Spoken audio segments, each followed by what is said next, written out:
سلااوان لێبێت سپەڕێزان سارا باسم پرۆگرامی سێڕیانتان پێشکەشەکەم. تەوەری ئەمەڵقێمان تایبەتە با گرنگی و چۆنیەتی یاسایکردنەوەی دۆخی ئێستای شاری کەرکووک چە لە ڕووی سیاسیەوە ئەمنی خزمەتگوزاری و ئابووریش با هەماشێوە. هەروەها تاکو چەند گرنگە کەوا پرۆژەیەکی هاوبەش هەبێت لە نێوان نەتەوە جیاوازەکانی شاری کەرکووک. مازانین کە شاری کەرکووک جیاواز لە شارەکانی تری عێراق کەوا فرعینە فرە زمانە و تەنانەت بیر و بۆچوونەکانیش جیاوازن لە شاری کەرکووک. تاکو چەند پێویستە کەوا پێکەوە هەوڵ بدرێت کا کێشە و گرفتەکان چارەسەر بکرێت. هەروەها کێشە و گرفتەکان چۆن چارەسەرکرێ خۆ با جێبەجێکردنی مادەی 140 دەبێت یاخود با کاراکردنەوەی ئەنجومەنی پارێزگارە بێت کەوا لە ئێستای هەڵوەشاوەتەوە یاخود با پێکەوە ژیانێ ماتوانین کە هەموو کێشە و گرفتەکانمان چارەسەر بکەین. من ئەمڕۆ سێ میوانم ئامادەیە لە ستۆدیۆ کە هەرێک لە میوانەکانم نوێنەری نەتەوەیەکە لە شاری کەرکووک. پێم خۆشە بزانم ڕابۆچوونیێوان چێ لە سەرتەوەری ئەمڕۆمان. میوانەکانم زۆر بەڕێز کاک نەجات حوسێن ئەندامی پێشووی ئەنجومەنی پارێزگار زۆر بەخێربێ. خاچ و جوانە زەنگەنە بەڕێزیان ئەندامی پێشووی ئەنجومەنی پارێزگارن بە هەمان شێوە بەخێربێ. هەروەها خاتوو ڕەملا عوبەیدی ئەندامی پێشووی ئەنجومەنی پارێزگار بەخێربێن. سپاس بۆ ئامادەبوونتان. سەرەتا پێم خۆشە لەگەڵ کاک نەجات دەست پێ بکەم. کاک نەجات هەرۆکو بەڕێستان ئەنجامی پێشووی ئەنجومەنی پارێزگار پێم خۆشە بزانم کێ سوودمەندە لە غیابی ئەنجومەنی پارێزگار ئێستا لە شاری کەرکووک بە تایبەت. بەڵێ بسم الله الرحمن الرحيم. يعني طبعا زور واضحة شلون مجالس محافظة إلغاء بو أو إيقاف بو تعددت الأسماء والمعنى واحد. إنجا البرلمان ملت تظاهري كرد دجي حكومة وبرلمان أزمي اقتصادي أزمي خدمات فساد مالي وإداري سيركي يقعدوا برلمانا دوسي صال دوامكات دوسي قصر لإمارات دوسي قصر لتركيا دوسي قصر للندن سندوا أمباريا لكو ملت مظاهرة كرد دج أو فاسدانا برلمان تشي كرد يك قرباني ترتيبيان كرد وتيان با مجالس المحافظات إلغاء بكن من نالي مجالس همو نزيه بو همو باك بو بس أوانا ضحية كبش الفداء تقديم يان كرد مجالس وإلا هدف تغيير حكومي وبرلمانيش بو أوكاتا. عموما من نالي أنه عضو مجلس بوم اليوم مجلس محافظة ضرورية من قناعتهم أوايك أم نظاما للدستور تثبيت بو مجالس المحافظات مجالس أقضية والنواحي أما لفراغنا هاتو زور دها أقرنا لي مصات زياتر دها ولات أم نظام تطبيقي كردوا استيش خدمات لسطا مثلا دول أوروبي دول اسكندنافي همو ألمانيا ألمانيا كم دولة لخدمات نظام مجالسة عيب لنظام نبو عيب لإيمة بو من كأليم لإيمة فقط لأندام لحكومتش لبرلمانش برلمان تقريبا 15 صال أو ها تعاملي كرد لقل مجلس وكأنما مجلس دشمنة مجلس منافسة لقليان أو ها تعامليان كرد لقل مجلس محافظة في حين دستور واجبات تقسيم كرد صلاحيات تقسيم كرد وتي برلمان تو صلاحيات تياك دو سي شوار حوت فقرية باقي دواي أم حوت فقرية هرتي هيا صلاحيات مجالس المحافظات أو أنا قناعتي أن نبو لأنه إما سيوبين صال جير دصلاتي نظامي كي فاشيست ديكتاتوري فقط يك رئيس بو لا محافظات يك محافظ بو لو تجربة درتشون قناعتي أن نبوك لمحافظات مجلس بي لأقضية ونواحي مجلس بي خويان قرار ورقرن لهمو تشتكان عدا حوت فقراء واختصاص برلمان بو مشكلة ما لأوابو تنافسي بو وكأنما استا حليان كرت مجالس واوتيان بو مفروض دستورا قانونا مجالس بيش حل كردن تحديد موعد انتخابات بكري مفروض بس نيان كرت مصلحاتيان او هابو استا سيركي لمحافظات همو كركوكش من ضمنه سيركي مشاريعها سطها مشاريعها لوقت ايما اجر من رأيم أو فكرم تواونيا هردو خشك أتواني تصحيح بكنوا لوقت إيما سيانزة شوارده صال أندام باريزگار بوين بابليان يك صال يك مانج يك حفته يك روج يك أندام روشت وتي من ام مشروع قركما اگر لقل تنسيق لقل مقاول او جوازه بس خوي الرو ده مشروع ورق ري مشروع مشاريعك افروشي ابدا نبوه سيانزه 14 سال نبو استوايا استا اندام برلمان ارو ده مشروع ورق ري 290 مليوني بس يحوت مليون افروشي مشروع نبس لكركوك لها مو عراق ويا استا مشاريع حبو لوقتي مجالس لوقتي ايما 1 مليار بو 2 مليار بو تقديري كمجلس حلبو عينا مشروع بو حوت مليون بو 6 مليار حوت مليار دينار او التنسيق بو فساد خو معلومه زور ملت العراق همو تحديدي كردوا من نالم برلمان همو فاسده ونالم مجلس همو نزيه بو بس مجالس زور ضروريه لانه حكومه محليه اتواني تغطيه بكات زور باشا خات جوانا پێم خۆشە ما پرسیار لە بەڕێزیشتان بکەم ئاخۆ لە ئێستاە شتێک نییە بە ناوی ئەنجومەنی پارێزگار ئەمە تاکو چەند کێشە و گرفتی دروست کردووە لەوەی لە پرۆژەکانی خزمەتگوزاری بە تایبەت بۆ نمونە هاوڵاتێک گلەیەکی هەبێت لە ئێستاە چیەکە یەکسەرەچێ بۆ لای جیهادی تەنفیدیان چۆن بڵێن چۆن ئەم کێشە و گرفتانە چارەسەرەکرێت لەگەڵەوەشە ئێمە زانین کەوا لە ئێستاە پەرلەمانتارەکانی شاری کەرکووک ڕاست پێ دراون کەوا هەستن با کارەکانی ئەنجومەنی پارێزگار ئەخۆ ئەتوانن بۆ کارانە هەستن یاخۆت ئەوان خۆیان کارێکی زۆر ئەرکێکی زۆریان هەیە ئەمەش بێتە سەر یاخۆ فریاکەون یاخۆدنا بەنای خۆی بەخشندە میهرەبان زۆر سپاس و بە خاتنی میوانە بەڕێزەکانەکەم بە خاتنی زۆر سپاسی ئێوەش دەکەم سەبارەت بە ئەنجومەنی پارێزگاکان ئەگەر لە قانون و دەستمادێکی دەستوریە بۆ ئەوە دانراوە کە بێتە نوێنەری خەڵکی لەو شارەیە ئەو خەڵکە هەر داواکاریەکی هەبوو کێش و گرفتێکی هەبوو هەر پێویستی بە خزمەتگوزاریەکە بێ نوێنەرێکی هەبێ وەکو مەرجەعێک بچێ بۆ لایە و داوای لەو بکە ئەم چەند ساڵی ئەنجومەنی پارێزگا هەروە بوو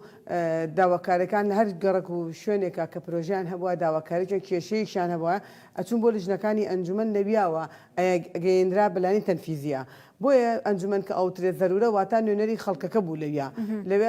ئەوان بوون کە گویان لە خەڵکەکە ڕائەگرد و پرۆژەکان و یاخود داواکارەکان ئەگەیان بەڵام بەداخەوە لە دوای هەڵۆشاندنەوەی ئەنجومەنی پارێزگاکان کە دوو با بڵێن دەسەڵاتی کە لە شارەکەیان لە دەست چوو هەموو شارەکەمە بەسم لە کەروک نییە بەتەنها مەسەرەن ئەنجومەن دوو کاری سەرەکیە بوو تشريعي ورقابي بو تشريع كم محلي بو واتاثر كي هندي بابت هبو لك قانونا بنص النهات بو لك لا انجمني بارزقا كان اي انتواني بريارك ادن ابو بي اوترا تشريع المحلي ليا او برياره تنفيذ اكراب بي بيداويستي شاركه بروجه كان نونري همونه توكاني تاعي انجمن ليراد الجري تنفيذي مثلا بونمونا اي سبب لنا ندواي هروشاني انجمني بارزقا كان محافظ لنا تويتي دياري كراوه يعني نوێنەری نییە لەگەڵ یابێ داواکاری نەتەوەکانی کە بگەێنێ بەڵام لە ئەنجومەن جیاواز بوو هەموو نەتەوەکانی تیا بوو مەسەرەن تورکمان داواکاری نەتەوەی تورکمانیێنە عەرەب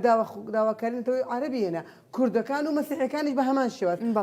لەناو نەتەوەکانیشە ئەحزابیش هەبوو مەذاهبیش هەبوو یعنی ئەمە ئاسانکاریەک بوو بۆ هاوڵاتی بۆ خزمەتکردنی هاوڵاتی زیاتر و گەیاندنی دەنگی هاوڵاتی و ئەو پرۆژانی کە هاوڵاتی پێویستی بوو خەڵکەکە لە دەنگی خۆیەوە بیستێرە بەڵام لە دوای هەڵۆشانەوەی ئەنجومەن ئەو حەڵقەوەسەڵە بڕا ئەوە نەما ڕقابە لەسەر مەشروعەکانە نەما یعنی جاران لژنەکان دابەش کرابوو بەسەر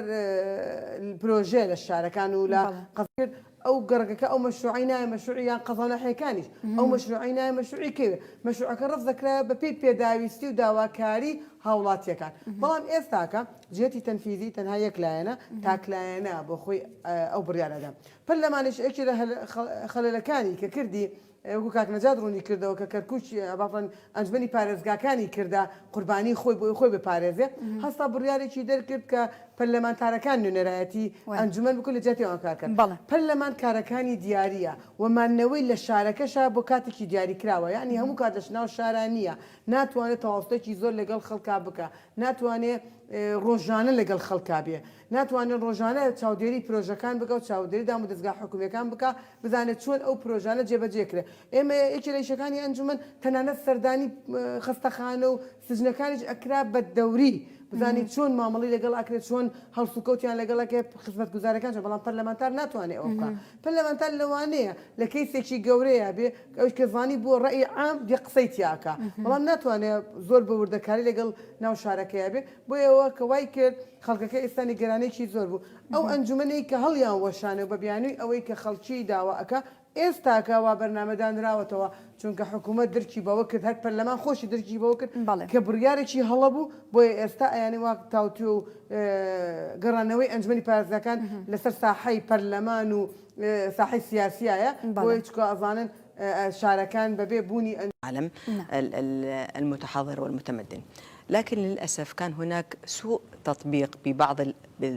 أو سوء فهم من البعض. مجالس المحافظات هي يعني باعتبارها جزء من المنظومة التشريعية بين المواطن وبين الحكومة. حكومة المحافظة، الحكومة المحلية، هي عبارة عن عمل مشترك تشريعي تنفيذي. الجهاز التشريعي اللي هو مجالس المحافظات ومجالس الأقضية والنواحي، والجهاز التنفيذي اللي هي الإدارة، فأحدهما يكمل الآخر. الإدارة كانت أبواب المجلس مفتوحة لكل المواطنين. اللجان العديدة في المجلس، لجان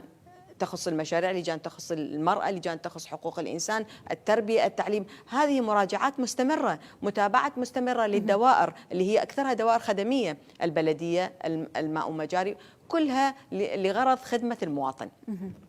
حل المجالس كان هناك خطأ، كان هناك استعجال. حل المجالس يجب أن يستند إلى ضوابط.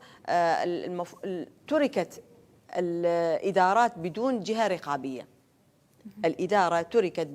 بدون المجالس اللي هي جهة رقابية. نعم، البرلمان كلف أعضاء مجلس النواب من كل محافظة بمتابعة شؤون المحافظة أو أن يقوموا بمقام مجلس المحافظة، لكن هذا كان صعب ولا يمكن أن يتحقق بنفس الكفاءة الذي كان هناك دور لمجالس المحافظات. لماذا؟ لأنه عضو البرلمان هو عمل تشريعي، أساساً عمل تشريعي. طيب، لجان أعضاء البرلمان هي في بغداد، عملهم الرئيسي في بغداد، متابعة الوزارات في بغداد، فكيف ممكن أن ينسق بين أنه يمارس عمل التشريعي في البرلمان العراقي وتشريع القوانين التي تخدم المواطن؟ يعني كثير من القوانين مؤجلة، معطلة بسبب هذا الأرباك. أعضاء مجلس النواب عندما يأتون إلى محافظاتهم لمتابعة الدوائر، متابعة يعني أعمال، يعني شؤون المواطنين، طبعا ليس بنفس الكفاءة، فبالتالي هناك من تضرر المواطن. المتضرر الحقيقي في هذه العملية هو المواطن العراقي، لا نقول المواطن الكركوكي حصرا، وإنما المواطن العراقي. باشە دەستخۆش.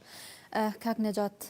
ئێستا دۆخی سیاسی شاری کەرکووک چۆنە خوێنیتەوە؟ هەروەکو ئاماژەم پێکرد بۆ تەوەری بەرنامکەشمان ئاساییکردنەوەی دۆخی شاری کەرکووکە. ئاخۆ چارەسەرەکان چین، یاخۆ یەکەم هەنگاو پێویستە بنرێت چییە؟ بەڵێ، طبعا ئێمە سیاسیەکانی کەرکووک و عێراق لە سەدە 99 هەمویان ئەڵێن و ئیمانیانش هەیە کە کەرکووک ئەڵێن عێراقێکی بچووک، عێراق مسەغەر، کە ئەم جملەیە، ئەم عیبارەیە زەریبەی هەیە، لازمە بدرێ. کە ئەڵێن عێراق مسەغەر یعنی نەتەوەکان ئەژێن لە کەرکووک، کە تحقیقی تەعایش سلمی، پێکەوە ژیان وەک برا ئەژێن کورد و عەرەب و تورکمان و کولدە ئاشوریین، ئەم هەدەفە چۆن تحقیق ئەکرێ؟ ئەمە ئەکرێ لە ڕێگەی ئیدارەی مشتەرەکە. یعنی یەک ئیدارە دایەنم لە کەرکووک، هیچ نەتەوەیەک احساسی نەبێ کە من مهمەشم، من نیم لە مەراکز قەرار، من مندوبم نییە، ممثلم نییە، لازمە هەموو نەتەوەکان ممثلیان ببێ. ئێمە وەختی مەجلس محافەظە هەمومان بوون، کەم بوو، وەسەط بوو، زۆر بوو، مهم بەس هەبوو. زۆربەی قەرارات مەثەلاً برا کوردەکان 26 ئەندامیان هەبوو، قەرار وەرناگرن ئیلا بە مشارەکەی تورکمان و عەرەب، تەواو عەدەدیان نصف زائد واحدە، بەس قەرار وەرنایان گرت إلا بمشاركة. أو مجلس تحقيقي كرت أم هدفه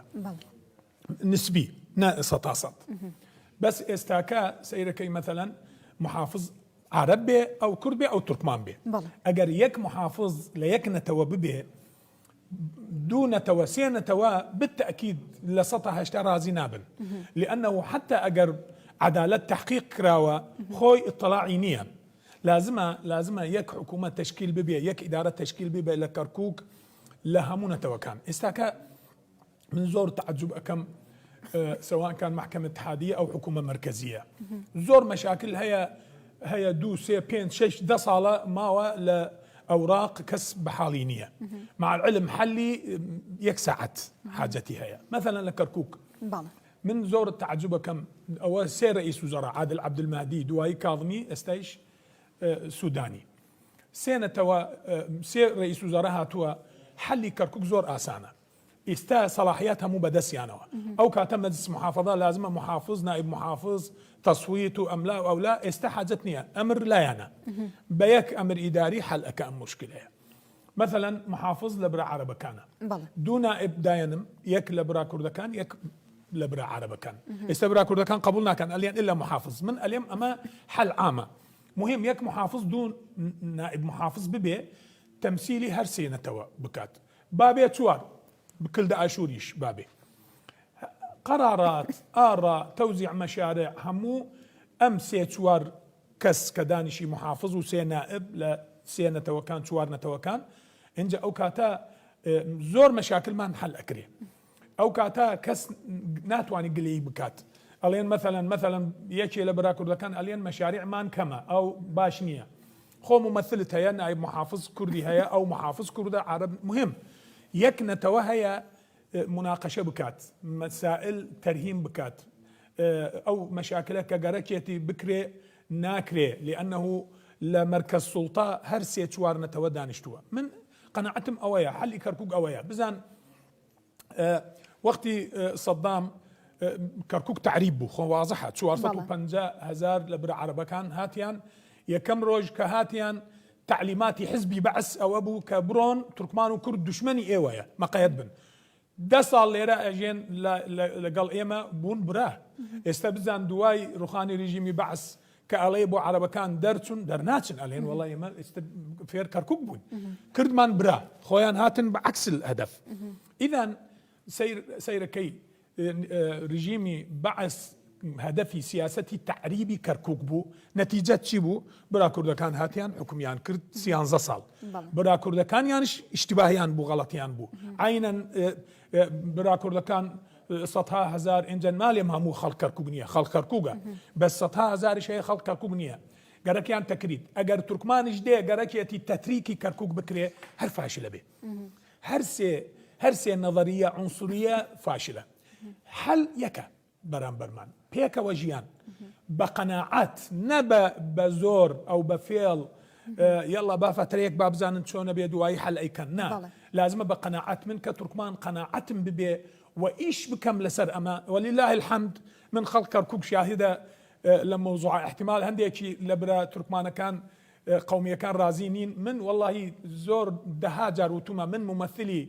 تركمان وكرد وعرب ومسيحي والسني والشيعي لمحافظة أو هاب من ولله الحمد ضمير مرتاحة لازمة أم نظرية تعميم ببي أو كسكة زور عنصرية سواء كان عرب بي تركمان بي كرد بي زور عنصرية أو عليه كركوك عربية وستبقى أو عليه كركوك كردستاني أو عليه كركوك تركمانية أو أنا ناتوان حل إداري كركوك بكنوا أما أنا بابروين لبغا إيش كان با هنديكي مجموعيكي سياسي كإيمانيان هيا بوبيكوجيان بدون تمييز بدون تفريق إداري كركوك بكاتوا زۆر باشە خات جوانە بەڕای کاک نەجاتەوەیە پێکەوەژیان چارەسەرە و هەمیشە ڕەوانشات سەرۆک مام جەلال ئاماژەی بۆ کردووە کە ساغ و چەند گرینگە سیاسەتی چەپکە گوڵەکە پەیڕۆ بکرێت لە شاری کەرکووک بەتایبەت ئاخۆ تاکو چەند ئەم سیاسەتە پەیڕۆ کراوە هەروەها ئەگەر بەسی گرنگی ڕۆڵی سەرۆک مام جەلال بکەیت لە پێکەوەژیان لە نێو شاری کەرکووکە سەبارەت بە پێکەوەژیان لە کەرکووکە ئێمە لە کەرکووکەوەی بەدی ئەکرێ لەناو با بڵێن بڕیاری سیاسی لە کەرکووکە بەداخەوە یەکێکی لە خاڵە کە جێی گومان بوو یاخۆ جێی نیگەرانی هەموو لایەکمان بوو ئەوە بوو بڕیاری کۆتایی لە کەرکووکە نەبوو هیچ حزبێک و هیچ نەتەوەیشان بڕیاری کۆتایی لە کەرکووکە نەبوو لە دەروی کەرکووکە و بڕیار ئەدرا و هەندێک بڕیار بەغدا من هەموو جا قسەیم کردووە کاک نەجات باسی چەند سەرۆک وەزیرانێکی گۆڕاوە بەڵام ئەگەر باسی لە 2005ەوە ئەکەی عەقڵیەتەکان نەگۆڕاوە چۆنەتی مامەڵەکردن لەگەڵ کەرکووک و کەیسی کەرکووکە بەڵام بەش ئەشخاصەکان گۆڕاوە مادەی سەوچل کە دانرا بۆ چارەسەرکردن سەر دەکەین ئەگەر مادەی سەوچل سێرکەن سێ قۆناغی یەک قۆناغێکا ڕۆیشت یەک قۆناغی کاروش قۆناغەکەش بەنێوە چڵی هەتاکو ئێستاکە هەموو نە هەموو کورد تعویزی وەرگرتووە نە هەموو عەرەب تعویزی وەرگرت و نە هەموو عەرەبەکان ڕۆیشتنەوە نە هەموو کوردەکانیش کە گەڕانەوە بە شێوازێکی شایستەیی گەڕابێتنەوە. کورد ئەگەر کە گەڕایەوە لە دوای 2023 ژمارەکەی زۆر هاتووە ئەوە مجا قسەیمان کردەوە کاکە کورت و شینە زۆک نەبوو کاتێک کە ئاوارە کرابوو کە ئەوەی کە ماڵ وا هەبوو بە دوو نەفەر ڕۆیشتنەوە ژنومێر دەبوون کە گەڕانەوە حتمما تۆ دوای 15-20 ساڵ کۆمەڵە مناڵی لەگەڵ خۆیانەوە هەبوو مناڵی شووی کرد بوو ژنیە نابوو یعنی بە خێزانی گەورەوە گەڕابوو بۆیە ژمارەکە زۆر بوو. کوردی ژێژی کە لەو نەتوانێت کە مناڵ ئەهێنێ ینی مناڵ هێنەیە بۆیە ژمارەکە زۆر بکاتبەوە. ئێمە لە ئەنجومەنە بۆ ئەوەی کە کێشە سیاسەکان بچووکەینەوە و گەوری نەکەینەوە لە بینی نەتەوەکانەوە هەوڵدەین خلافەکە وا دەرنەخین لە شارعەکە خلافێکی نەتەوە بوو لە ژنێکی تەنسیقیمان دروست کردبوو لە ئەنجومەنە نوێنەری کوتلەکانی تیا بوو پێش ئەوەی بابەتێکی کە بزانین زۆر خلافێکی گەورە دروست ئەکا یاخو تەجیرێکی شارع دروستەکە جارێ لەو لژنەیە قسەی لێ ئەکرا تاوتوێ ئەکرا هەوڵەدرا لایەنی بڵێن ناکۆچەکانمان نزیک ئەکرایە بۆ ئەوەی کە نهەوڵدەین چارەسەری بکە اینجا بێتە ناو ئەنجومەن و بڕیار لێسەر بدێ. بۆ مەسەلەی بارودۆخی کەرکووک و چەپکە گوڵەکەی ئیمام جەلال خوا ڕەحمی لێ بکە عفوی بشی بکە و ئەوە ینی بڵێن بیرۆکەیەکی زۆر جوانە هەموو هەر شایەتی لەسەر و قسەیە ئەدرێ لەسەرەوە چووکە کەرکووک بۆ خۆی هەر فرەنەتەوەی فرەعینە فرەمەذەبە. ئێمە ئەگەر بێت و عەقڵەتی کەرکووکمان یەک شتێکی زۆر جوانە خلافی سیاسی هەیە بەڵام سێرەکەی لە ڕووی کۆمەڵایەتی و زۆر بەخۆتین. یعنی من مەسەلەی سەرەوەی کاک نەجاتە وەکو تورکمانی خلافێکی سیاسیم هەیە لەگەڵیا بەڵام لە ئەنجومەنی شا هەموو جا قسەیە کراوە لە کاتی سیاسەکانی خلافمان هەیە بەڵام کە دەرچوین لە ئیجتیماع ڕەسمیەکانە برایەکی منە لە برامە لە ناو شارەکە یان سەدڕەملە وەکو عارەبێک لە ناو کەرکووکە ژیاوین بەیەکەوە لە ڕووی سیاسی و خلافمان هەیە بەڵام لە ڕووی کۆمەڵایەتیەوە ئێمە خوشکمە زۆر هەموو جا دانیشتوینە دوای ئیجتیماع ڕەسمیەتەکانە زۆر بە تەبیعی لە ژوورەکانی یەکتریە و ممارەساتی ژیانی ئاسایی و لە هەموو گەڕەکانی هەروایە تورکمان و عەرەبی هیچ کێشەیەکی نەدراوسێتی کورد کێشەی نەبووە بۆیە ئەوەی لە عەقڵێتێکی عەشایری و کۆمەڵایەتیە هەیە ئەگەر سیاسەکانمان جێبەجێ بکەن هیچ کە جارەکەروو ئەم کێشەی نابوو. بەڵام عێراق بەداخەوە لە حکوومەتی عێراق ناتوانێت ئەو مامەڵەیە لەگەڵ بە پێ عەقڵەتی شاری کەرکووک بیکە دێ لە کۆمەڵە سیاسی شۆفێنیە ڕەع وەرئەگرێ. ئێستا ئەگەر سێری کەرکووک بکەی کاک نەجات قسەیەکی جوانی کرد کە ئەنجومەن کەما بوو کە فرەینەتەوەیەکانی تیا بوو خلافە سیاسەکان کەمتر بوو چونکە بۆ منێک کورد دیفاعم لە با بڵێن ئەگەر لە ڕووی نەتەوەی بووە لە کوردێک کاک نەجات کە کێشێکی قەومی تورکمانی وەقتێک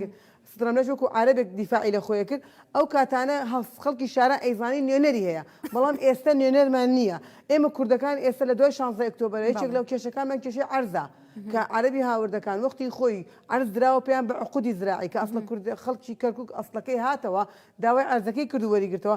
هەندێک لە عەرەبانە تەعویزەکەشیان وەرگرتەوە بەڵام گەڕانەتەوە بۆ ئەم هێزە کە هاتووە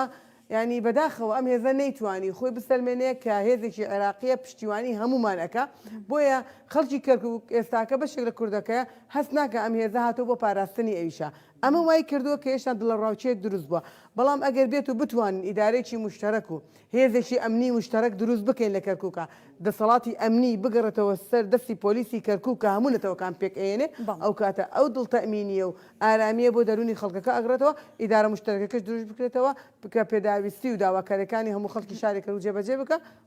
باری سیاسەکە ئاساییترە بێتەوە بەشم خوا بکە لەم خلاف دروست نەبێت لە هەڵبژاردننی ئەنجومەنی پارێزگاکانە وەکو ساڵانی پێشووتر کە هەردووایانە خست ئەم جارە ئەنجومەنێکی دیسانەوە فرەنەتەوەی دروست بکرێتەوە لە کەرکووکە بۆی بارودۆخی کەرکووک ئاساییتر بکاتەوە. دەستخۆش خاتوڕەم لا هەروکو ئاماژەمان پێکرد پێکەوە ژیان گرنگەوە بابەتێکە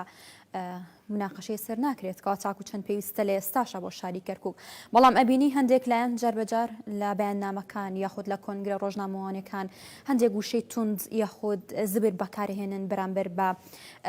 چۆن بڵێن لایەنەکانی تر ئاخۆ ئەمە تاکو چەند بێتە ڕێگریکردن لەوەی کە ئەم دیاردە جوانەکەی ویشت پێکەوە ژیانە ببیندرێت لە نێو شارەکەیە هەروەها هەر لایەنێک ڕۆڵی چی بووە بۆ ئەوەی کەوا پێکەوە ژیان بوونی هەبێت لا شاری کەرکووک. شكرا على السؤال. أولا احنا يجب أن يعني نعترف أنه ما يحكمنا هو الدستور. فالدستور ذكر أنه كركوك هي أولا هي محافظة عراقية من ضمن محافظات العراق والدستور أقر أنه المواطن العراقي متساو في الحقوق والواجبات. فإذا ابن كركوك أبناء محافظة كركوك يجب أن يكونوا متساوي بالحقوق والواجبات. عندما نصل إلى هذه القناعة أن كل المواطنين هم على سواسية ولا يوجد مواطن من الدرجة الأولى والدرجة الثانية، هذا أساس التعايش. عندما يعرف كل مواطن حقوقه شنو ويحصلها وما هي واجباته تجاه كركوك، تجاه بيته اللي المفروض كركوك هي بيتنا جميعا. هذه بند أساسي من بنود التعايش السلمي، حتى نكون سواسية، حتى العربي والكردي والتركماني يحس أنه هو محترم، له نفس الحق، عنده حق بالتعيين، عنده حق بالسكن، عنده حق بشراء بيت، عنده حق بأي شيء. وين ما يريد يعني يأجر بيت، يشتري بيت. هذه الأمور صراحة هذه الأمور الأساسية اللي يعني تريح المواطن. أنت إذا ما حسيتي بالاستقرار في محافظتك لن تستطيعين أن تنتجين أي شيء. عندما يكون أساس العمل أنه كل المواطن يحس أنه هو محترم وأنه نفس الحق ونفس نفس الواجب عليه، نفس الواجب تجاه محافظته، هذا أساس التعايش السلمي. أما فيما يخص يعني صراحة أحيانا هناك بعض السياسيين يستغلون واقع المحافظة من كل المكونات، البيانات القوية، الاستخدام المفردات، كل المكونات العربية والكردية والتركمانية أحيانا تدغدغ مشاعر المواطن، تستخدم مفردات قوية بحيث تستفز المواطن. صراحة المواطن البسيط الساذج ما يفهم أنه هذه لعبة، قد تكون لعبة ومن يدفع ثمنها المواطن. وهذا السياسي يعني يتكلم بتشنج وبشدة ويشتم المكون الآخر، لكن في نهاية المطاف هو يجلس على نفس نعم التصريحات النارية والمفردات القوية التي تسيء للآخر، لكن هي الحقيقة ربما متفقين. فمن يدفع الثمن هو المواطن. هذا الاستدراج للمواطن، وربما تحدث هناك صدامات، وربما تدفع الحياة ثمن، يعني بعض المواطنين يدفعون حياتهم ثمن هذا. فإذا الحقيقة الواقع أنه يجب أن نعترف أنه كنا أبناء هذه المحافظة، كنا أبناء هذا البلد، أن نفس الحقوق والواجبات. الخدمة عندما يبنى شارع أو تبنى مدرسة لا تحدد أنه هذه للمكون الكردي أو للعربي أو للتركماني. شارع نستخدمها جميعا،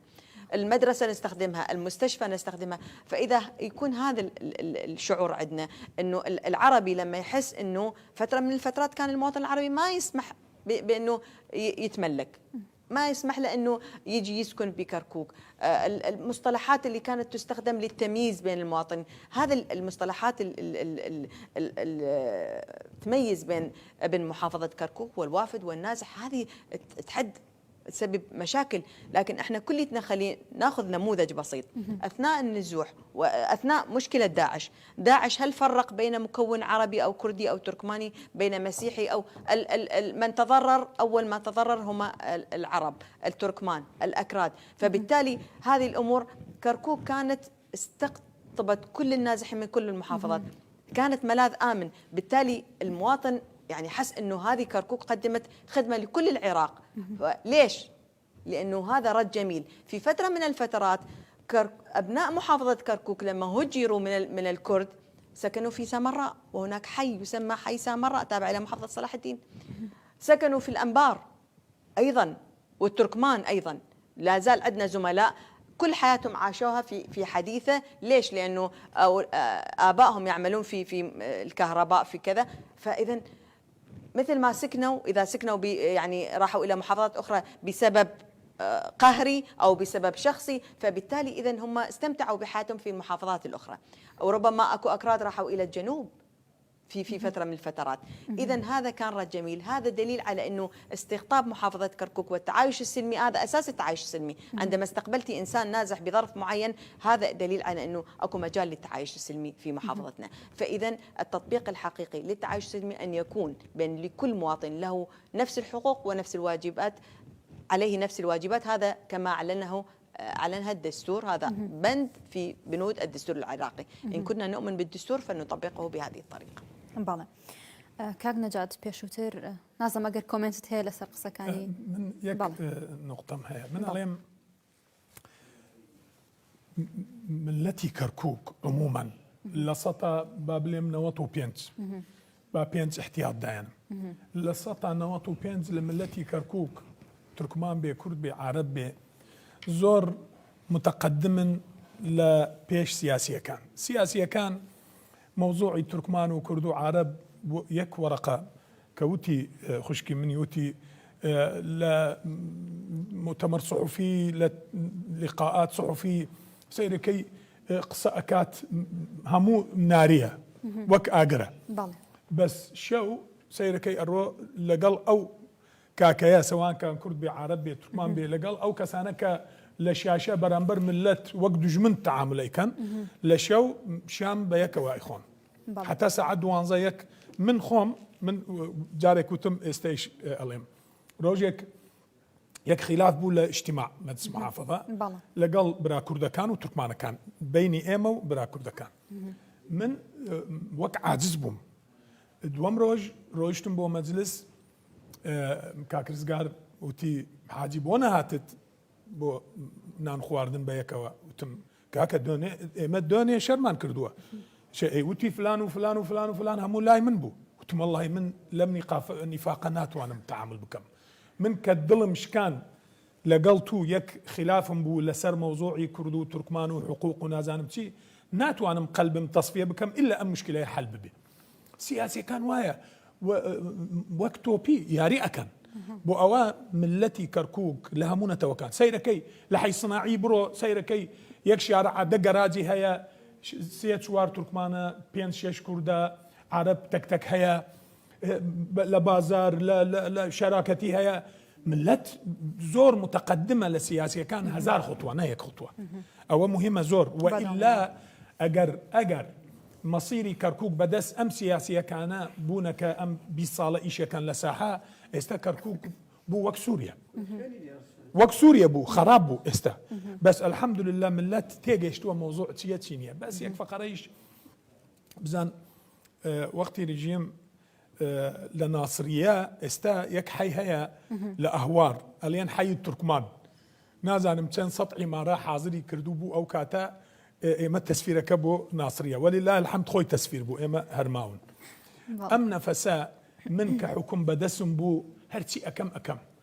ده صال 20 صال نتائج من دالا كان متحملكات أو تعاملا لقلب برا عربكان بو لكركوك برا عربكان جرائم يعني إشكال يعني نبو لقل كردو تركمان النظام مشاكلي دروستي كرت من وك باوك يك شر أكم يك مشكلة أكم دو كرم هيا أوانيش توش أو مشكلة يا ابن بو أوا تركمان وكرد مظلوميات ما نخو زور واضح بو حتى برا عربكان خوانش شاهدن لم ناو تركماني ممنوع بو وقتي صدام ناو تركماني كأروي ناو أو ناو كرد من بتاوم خندم لمستشفى جمهوري كأروي تسجيل أكي من ضالكات يانزا فقربو يكي لو فقر كان ناوي أسماء ذات دلالة تركمانية أو كردية ممنوع بو أو كاتا رزقار مراد ونازان أو ناوانا ممنوع بو حتى تشوبو ناو يك بارتا زوي قرقت بيكري خانو بكي ممنوع بو لأخيرا وتشيبو من يك برادرم بو نائب ضابط بو لجيش عرب بو يك جن قرقتي بيني تركمان بو لاستخبارات عسكرية دوايان كرد ورا نابيتو أم كتا بيني أو تركمانة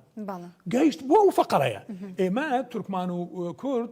زور مظالم ما زورة بس إما تحميلنا كان استا بابليان همو عربي عراق أم ظلميان كردوا يك نفر مسؤول بو أو إيش الحمد لله تشو ولذلك ملات لكركوك تركمان كرد وعرب لازم بنفسه شي برادري تعامل بكينوا حلي ترني معنا من ألف بما بيت خاتو رملة كومنتي هي والله أنا عندي في التعليق بسيط. أستاذ نجاة يتحدث أنه في زمن النظام السابق أنه كان يمنع الشراء وكذا وهذه، لكن إذا الإنسان، أنا دائما عندي كنت أتكلم مع الأخوان، من يحس بالمظلومية ومن ذاق الظلم يجب أن لا يظلم. أحسن. لكن هذا المنطق طبقوه في فترة من الفترات، يعني أيضا المواطن العربي كان لا يسمح في فترة من الفترات في كركوك بعد 2003 لا يسمح له بشراء البيت وممنوعات، فلهذا أنا أذكر وذكرت أنه يجب أن يكون كل المواطنين بدرجة واحدة، درجة لا يوجد مواطن درجة أولى ودرجة ثانية أو ثالثة. فهذا المنطق احنا دائما لما نريد نحقق العدالة، عندما نقول انه في فتره من الفترات كان هناك ظلم على مكون، يجب هذا المكون المفروض ما يظلم البقيه، فلكن صار خاتو جانا پێم خۆشە کۆمنتی تۆ بزانم چێ لەسەر و خاڵە لەگەڵۆشە لە ئێستای ئەو تعریبکردنەیە کرێ ئەخۆمەش هەمان سیناریۆ و کاتەنی ئێستا دووبارە بێتەوە. حول الموضوع انه في فترات تم منع من العرب العرب ليس بشكل مطلق، العرب الوافدين الذين ليس من اصل كركوك، هذا كان ضمن قرار المجلس، والقرار العرب رفضوه، هذا واقع. بس التركمان والكرد احنا اتفقنا انه اللي اصلهم من قدم 57 يحق لهم كل شيء بداخل كركوك اسوة بقوميات كرد ككرد وكتركمان. العرب اللي هم من اصل 57 يحق لهم كل شيء كتعيينات او امتلاك الاراضي، كان فقط حصر الاصل كركوك، وليس موضوع انه عربي او كردي او تركماني. فالعرب الوافدين لانه من عهد صدام حسين مثل ما ذكر استاذ نجاة جابوا لهم بالالاف للكركوك، فصار عددهم لتغيير ديموغرافي في كركوك. فاحنا ككرد شفنا هذا الظلم، انه العربي في عهد صدام حسين الوافدين يتعينوا هم يجون هسه يشاركونا ويا العرب من اصل كركوك همينا. لا احنا كمجلس محافظه انا كنت كلجنه تعيينات، من كنا نباشر عمليه التعيينات كنا ما نقول ما يتعين العرب، لا كنا نقول ما يتعين العرب اللي مو من اصل كركوك، اهل الحويجه ومن اصل كركوك، والمناطق اللي عرب اللي داخل كركوك او من داقوق او دبث اي مناطق اخرى اللي من اصل كركوك، ما كان عندنا لا خلاف لا للتمليك ولا للتعيينات لا للوظائف لكل شيء. لكن خلينا نقول الممنوع او عدم اعطاء فرصه لهم فقط العرب اللي غير من اصل كركوك. والوضع الان في كركوك مع الاسف بعد 16 اكتوبر الوضع الاداري والسياسي اللي تغير في كركوك. انا من بدايه كلماتي من قلت المشكله هذا الجيش من اجى ما انطى نظره انه هو جاي يدافع على اهل كركوك كلهم، هو يمثل جميع. شفنا عدة مواقف من عندهم، منهم في بداية الأحداث 16 أكتوبر شفنا المدرعات أو الهمرات بداخل أحياء سكنية بمناطق. يعني أنا كشخص كرئيس لجنة حقوق الإنسان زرت الرئيس قائد العمليات، قلت له يعني أنت تريد جايين انه تخوفون المواطن العراقي، تحسسوهم انه رجع عهد صدام. حتى قلت له قال ليش؟ قلت له بداخل احياء هذا يخوف المواطن الكردي، يحس انه رجع عهد صدام. فلانه بعهد صدام احنا شفنا الويلات والقوات جاي ويروح ياخذ الناس والترحيل، فرجعنا نفس الاحساس. ثانيا شفنا الواقع اللي داخل الاراضي الزراعيه، يعني احنا اراضي زراعيه اللي موجوده في المناطق اطراف كركوك، يعني بعهد صدام انطوهم عقود زراعيه، لكن عندهم طابو يسمونه طابو الاسود او الطابو العثماني بعضهم يسمونه، انه عندهم. فيعني هذا هو المالك الاصلي. الخلل مو بس الوافدين، لا انا دا احسبه الخلل في حكومه تنفيذيه في بغداد بشكل علني، لا ينفذون القرارات الحكوميه، والمحكمه ايضا يعني غير متعاون انه ينطي قرارات صارمه انه هذا الاملاك او الاراضي الزراعيه يرجعها لاهلها اصليين، والحكومه كجهه تنفيذيه ينفذ القرارات الحكوميه. التلكؤ الموجود في بغداد وفي دوائر الدوله هذا اللي بقى المواضيع متعلقه، مثل المواد ماده 140 لحد الان شكل عده اللجان، حتى عندنا اللجنه العليا ببغداد، اللجنه العليا من تجي اللجنه متلكئه ده يريد بس يماطل يكمل الدورة الانتخابية 4 سنوات وياخذ الرواتب شهرية والموظفين، لكن لحد الآن في أرض الواقع ما قدروا يحلون الواقع السياسي والجغرافي والنزاعات الملكية في المحافظة كركوك. زور باشا من خوش بسم الله كاك نجات بوي هم شبلي هم ميانا كان أنا عندي تعليق بس بسيط على فقرة المادة 140. فرم. يعني أول شيء أعلق على قرار المجلس ل 57. قرار 57 مجلس المحافظة هذا قرار أخذ المجلس، لكن احنا كمكون عربي كنا معترضين عليه، والسبب لأنه هناك بعض المواطنين من أبناء محافظة كركوك الأصليين من العشائر الأصلية، لكن بسبب الكل يعرف في فترات سابقة تسجيل مو الكل تسجل، فما كان أبا عن جد من ابن كركوك، لكن تسجيله 57 كان في بغداد، لكن هو أصلا من كركوك، هذا منع وهذا حرم. احنا لو قارنا، انا قبل شويه ذكرت انه في فتره من الفترات عندما تحدثون عن الظلم اللي صار او النظام السابق، هناك من هجر من محافظه كركوك، استوطن في البصره، في الناصريه، في سامراء، في الرمادي، لكن هناك لم يمنع من استملاك الارض، استملك وبنى وعاش وتعين. كنت اعرف زميل اللي مهندس كان نائب محافظ في صلاح الدين او معاون محافظ، هو من ابناء المكون التركماني من ابناء كركوك. هاي نقطه. اذا ما فرق على انهم هناك. ليش؟ النقطه الثانيه ال 140 احنا ليش دائما نختصرها؟ لماذا نختصرها دائما في كركوك؟ الماده 140 هي تشمل العراق كله. الماده 140 هناك إن ذكرنا المناطق المتنازع عليها، طبعا مصطلح المتنازع عليها هذا بين الدول وليس في الدولة الواحدة، هذا أولا. ثانيا هناك مناطق متنازع عليها كما يسميها القانون بين الأنبار وبين كربلاء، بين واسط بين صلاح الدين وكركوك، ديالى والموصل، صلاح الدين والموصل، هذه كلها تدخل ضمن ال 140. فليش نختصر؟ لماذا نختصرها فقط في كركوك؟ ليعمل البرلمان العراقي على حل هذه الإشكاليات جميعا. السياسيين عندما يعلمون حقيقة أنه لا يمكن تطبيقها، لأنه هذا الاختلافات في كل محافظات العراق، وبالتالي هي هناك سقف زمني كان لها. المشكلة في كل المحافظات، فأبو الأنبار ما يقبل ينطي أرض إلى الكربلاء فإذا ليست المشكلة مشكلة كركوك. لماذا نختصر ال 140 في محافظة كركوك؟ فلتحل في جميع محافظات العراق بالأكمل. کاک نەجات پێم خۆشە بزانم لەسەر قسەکانیەوە ئەگەر کۆمنتت هەبوو، بەڵام لەگەڵ ئەوەش ئاماژە بۆ بکەی ئاخۆ باشتر نییە ئێستا لە شاری کەرکوک کەرکووکیەکان خۆیان هەستن بە دۆزینەوەی چارەسەرەکان یاخود خۆیان بەشداری بکەن لە ئاساییکردنەوەی دۆخی کەرکووک لەوەی کەوا لە دەرەوەی کەرکووک یاخود تەداخل بکرێت لە دەرەوەی کەرکووک. وا لەگەڵەوەشە پێم خۆشە باسی گرنگی ئەم مادەی 140مان بۆ بکەیت بۆ ئاساییکردنەوەی دۆخەکەش بە هەمان شێوە، کەمە یەکێکە لە خاڵە گرنگەکانی ئاساییکردنەوەی دۆخی کەرکووک. طبعا ئەگەر جیرانم یەک مشکلە هەیە لە ناو خانووی جیرانەکەم، ئەگەر خۆیان ئەتوانن حل بکەن مشکلە ناگات بۆ جیران، حاجەت نابێ کە من تەدەخل کەم، کەی شەڕ بوو، دەنگ بوو، هۆسە بوو، تەڵقە بوو، ئێنجا ئەڕۆم مداخەلە ئەەکەم. ئێمە ممثلینی کەرکووک 13-14 ساڵ نەیتوانن حل تقدیم بکەن بۆ مەشاکلی کەرکووک. من ناڵێم رزایەتی هەر سێنەتەوە سەتاسەد، مەسەلە نسبی بوو. مثلا ئێمە وەختی تەعیناتی شورتا پێش 15 ساڵ 13 ساڵ وتیان بۆ کەرکووک 1000 و نازانم چەند کەس بوو تەعین شورتا، دانیشتون وتمان کاکە با تەقسیم بکەن. ئێمە داوامان ئەوە بوو کە 32 لە سەدەوە، برا کوردەکان وتیان نا ئێمە ئەنداممان زۆرە و ئەملا ئەولا، کردیان 41 تەواو، تورکمان 29، عرب 29، مەسیحی لە 102، باقی 41-42 بۆ برا کوردەکان بوو. بەس مهم بە تەوافق بوو ئەم حەلە بکرێ. ئەگەر سیاسیەکانمان موفق بووین حلی مشکلەی کەرکووک أو يك معادلة سياسي تقديم بكري بو حل مشكلة كركوك أو كاتب بغات تدخل ناكات. والدليل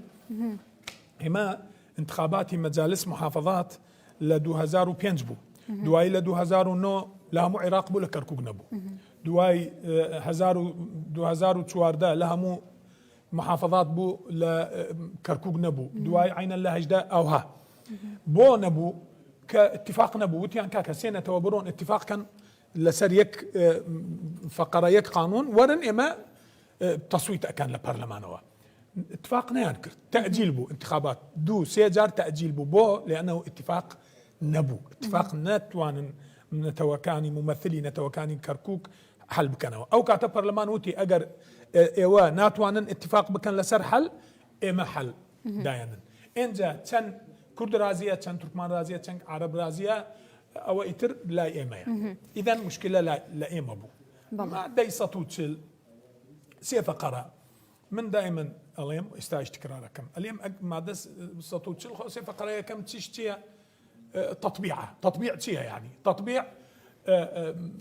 إعادة وضع كركوك لبيش نظامي بعث أو تطبيع با طبيعي ببي تطبيع إيش لسطع نواة إيش لسر الزاوية 1,200,000 كسر هزار دونم زوي زراعي صدام استملاكي كرت تعددت الأسباب والموت واحد جاريك بناو إطفاء جاريك بناو استغلال دوائر الدولة جاريك نازان مشي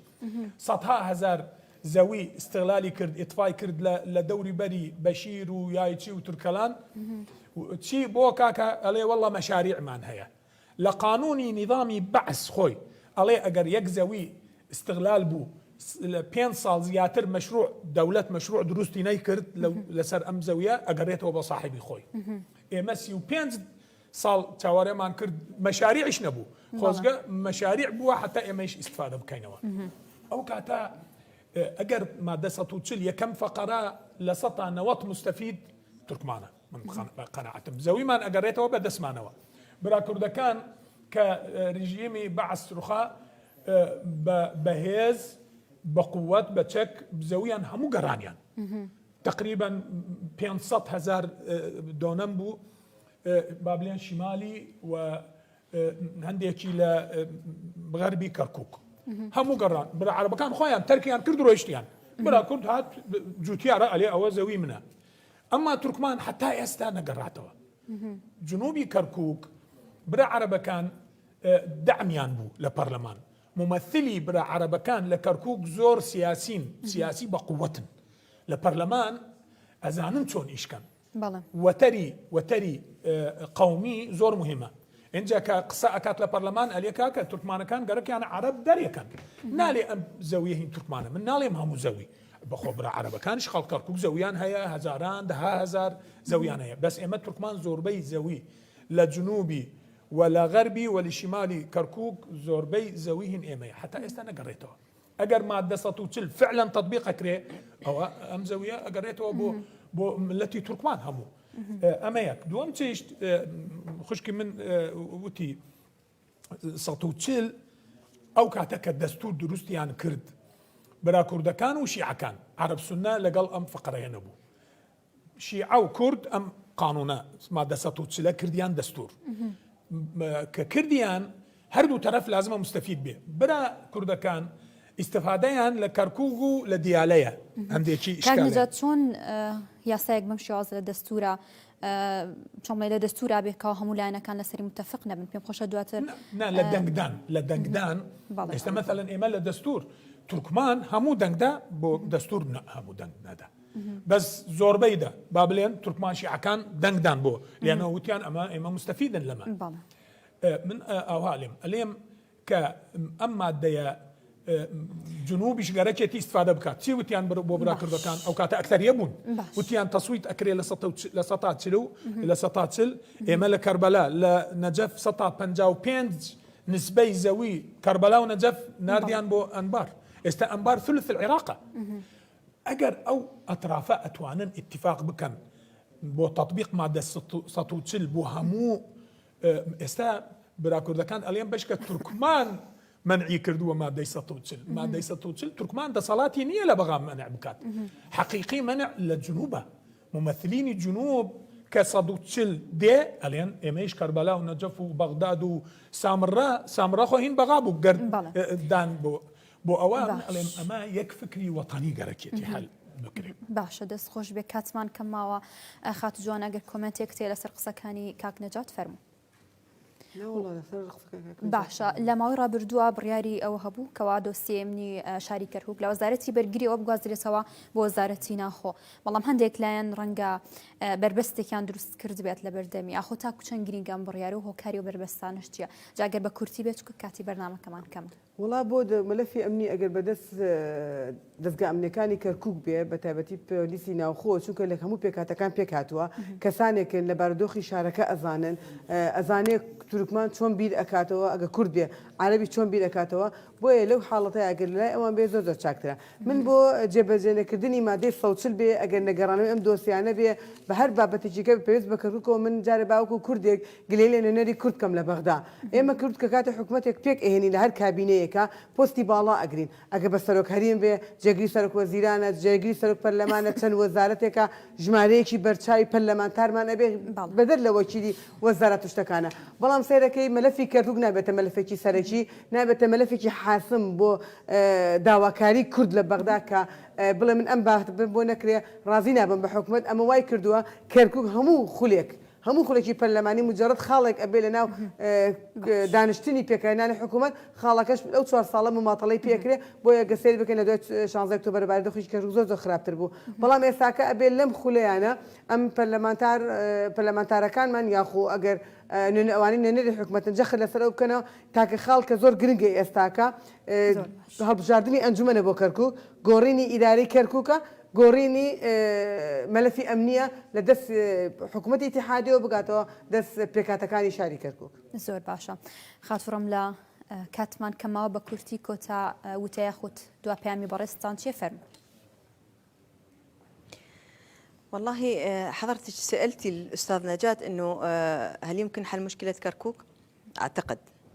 طبعا مشكلة كركوك هو بالإمكان حلها لكن لماذا لا تحل؟ إذا حلت مشكلة كركوك لم يبقى هناك موضوع يعتاش عليه السياسيين هذه أولا ثانيا المصالح تطغى على القرارات السياسي بمختلف ليس فقط في كركوك في كل المكونات في كل الطوائف في كل المحافظات أحيانا تطغى مصالحه الشخصية على المصلحة العامة. النقطة الأهم والثالثة الفساد الذي يعشعش في كل المفاصل فبالتالي يؤثر على القرارات يؤثر على الحياة العامة. للأسف لو كان هناك حزم في تطبيق القوانين في العراق هناك قوانين لكن سوء التطبيق لو كان حزم في مكافحة الفساد في تطبيق القوانين في كان بالإمكان حلها. قضايا الأراضي اللي تحدث عليها سيد نجاة هناك بعض المواطنين تعوض عن أرضه في زمن النظام السابق وأخذ التعويض عندما بعد 2003 وفي 3-4 مرات أخذ التعويض ولا زال يطالب بأرضه. حل مشكلة كركوك بسيطة ولكن من الصعب لا يريدون حلها لأن ينتهي الموضوع الذي يعتاشون عليه. دەستان خۆش بێت سپاس بۆ ئامادەبوونتان بڕۆ پرۆگرامەکە بە زمانە جیاوازەکان بوو سپاس بۆ ئامادەبوونتان بۆ مێدم کە سوودمان گەیاند بێت بابینەران بەڕێزان پرۆگرامی سێڕیانی ئەمە فتێم پێشکەشکردن تاکو هەفتەیەکی تر خواتان لەگەڵ